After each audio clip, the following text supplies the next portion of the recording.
Mummy જમવાનું બની ગયું છે તો તમે જમી લ્યો છો ને? ના ના અત્યારે નહીં, હું પછી જમી લઈશ. મમ્મી અત્યારે જમી લ્યો ને, મારા ને ભાવિન માટે તો રોટલી બનાવું જ છું. અત્યારે તમે જમી લ્યો, મારા માટે પછી બનાવજે.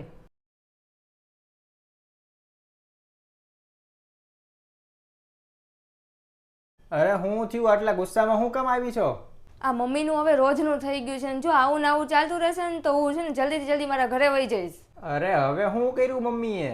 એ જ તે રોજના નાટક, અત્યારે ચા નહીં પીવું ને અત્યારે નહીં જમવું ને મારે એક ને એક કામ 2 વાર કરવા પડે છે.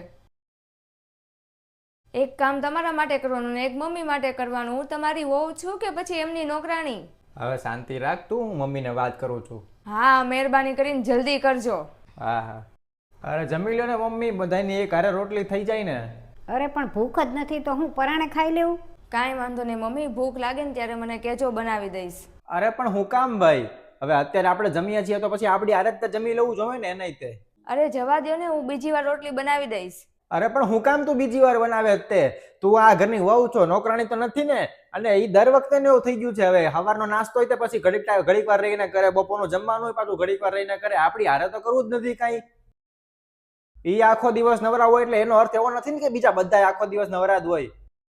એ તો ઉપકાર માનો મનીષાનો કે એ આખો દિવસ તમારું બધું કરે છે. એમ વહેલા કયો તો વહેલા, મોડા કયો તો મોડા, અને આખો દિવસ કામ કર્યા જ કરે છે. ભલે એ થાકી જાય, ગમે એ કરે. કાંઈક તો શરમ કરો હવે. શરમ તો તને આવી જોવે. તો મનીષાની સામે તું આવી રીતે મારી યાર વાત કરે છો?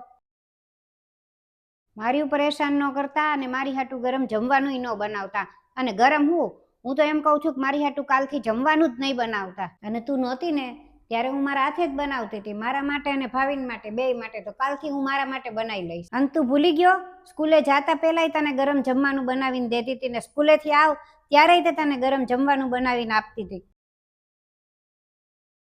નાનો હતો ત્યારથી કે અત્યારે લગ્ન થયા ત્યાં સુધી તારી બધી જ જરૂરિયાત મેં પૂરી કરી છે. તારા પપ્પા નહોતા તોય મેં એકલા હાથે બધુંય કર્યું છે. દિવસ ને રાતની નોકરી કરવા છતાંય મેં તને કેવી રીતે બધું પૂરું કર્યું છે ને એ હું જ જાણું છું. અને અત્યારે હવે તું મોટો થઈ ગયો, તારી વહુ આવી ગઈ એટલે તું જમવા જેવી વાતમાં મને આવું કહે છો? અને એ તો સારું છે કે મને મનીષા જેવી વહુ મળી છે, નહીતર તું તો હું કરત. અને તું આની વાતનું કોઈ દિવસ ન માનતી. જે માએ એને આવડો મોટો કર્યો એને એ આવું કહી શકે તો તને તો બધું કહી જ શકે ને. દુનિયામાં આવા કેટલાય માણસો છે.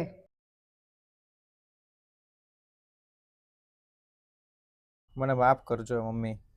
તારે માફી માંગવાની કોઈ જરૂર નથી. અને મને ખબર જ છે કે તું કોઈ દિવસ આવું બોલી જ ન એક. તું જે કાંઈ બોલો છું ને એ શબ્દ તારા નથી, તારા શબ્દ બીજાના શબ્દ છે. તો તમે મનીષાને કીધું કેમ નહીં? હું એવું નહોતી ઈચ્છતી કે મારા હિસાબે તમારા બેયમાં ઝઘડો થાય. અને આજે જે મેં કાંઈ કીધું છે ને એના હિસાબે તો હવે તમારા બેયમાં કોઈ દિવસ ઝઘડો નહીં થાય.